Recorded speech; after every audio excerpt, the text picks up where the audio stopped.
আজাদ ভাইয়ের বাসায় এরকম হামলা হবে, এটি কিন্তু সিলেটের সিটি কর্পোরেশনের যেভাবে প্রত্যেক জনপ্রতিনিধি ক্ষুব্ধ হয়েছেন, একইভাবে আমরা যারা বাংলাদেশ আওয়ামী লীগের রাজনীতি করি আমরা প্রত্যেকেই কিন্তু এটিতে ক্ষুব্ধ হয়েছি। এবং এই ধরনের নেককারজনক হামলা যারা ঘটিয়েছে তাদের কোনো রাজনৈতিক পরিচয় থাকতে পারে না, তাদের কোনো সামাজিক পরিচয় থাকতে পারে না। আপনারা জানেন এই এলাকায় দীর্ঘদিন থেকে তারা চুরি ডাকাতি ছিনতাই করে রাহাজানি করে এই এলাকার মানুষকে জিম্মি করে রেখেছিল। সেই পরিচিত ডাকাত মহলই আজকে আজাদ ভাইয়ের বাসায় হামলা করেছে। আমরা সিলেট সিটি কর্পোরেশনের জনপ্রতিনিধিরা যেভাবে ঐক্যবদ্ধ হয়েছেন, ঠিক একইভাবে আমরা সিলেট জেলা এবং মহানগর ছাত্রলীগ জেলা এবং মহানগর আওয়ামী লীগ সহ আওয়ামী লীগের সকল অঙ্গ সহযোগী সংগঠন প্রার্থীপ্রতিম সংগঠন আজাদ ভাইয়ের বাসায় এই হামলার প্রতিবাদে রাজপথে নেমেছি। আপনারা বলছেন ওরা চিহ্নিত সন্ত্রাসী ডাকাত, ওরা তো একদিনে বেড়ে ওঠেনি, এদেরকে বেড়ে উঠতে নিশ্চয়ই সময় লেগেছে।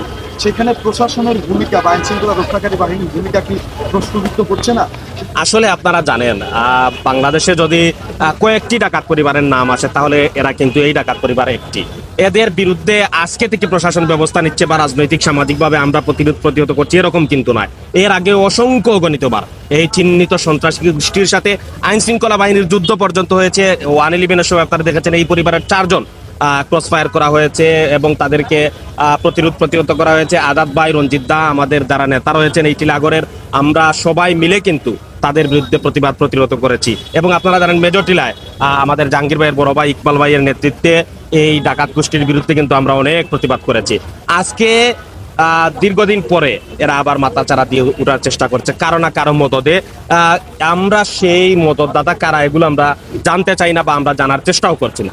আমাদের সহজ এবং স্পষ্ট কথা হচ্ছে এই সন্ত্রাসীদেরকে প্রতিরোধ অতীতেও আমরা করেছি। আজকে আজাদ ভাইয়ের বাসায় হামলা করে তারা জীবনের সর্বশ্রেষ্ঠ ভুল করেছে।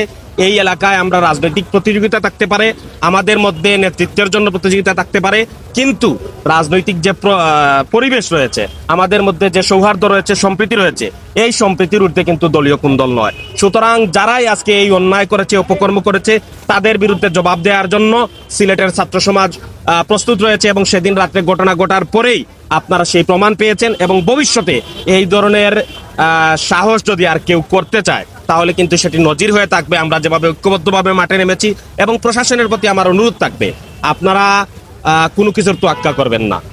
তাদের অতীতে যেভাবে তাদেরকে নিশ্চিহ্ন করা হয়েছিল এখনো যেন তাদেরকে ঠিক একইভাবে নিশ্চিহ্ন করা হয়। কারণ একটি গোষ্ঠীর জন্য, একটি পরিবারের জন্য এলাকার মানুষ জিম্মি হয়ে যাবে, এটি আমরা কখনো কামনা করতে পারি না।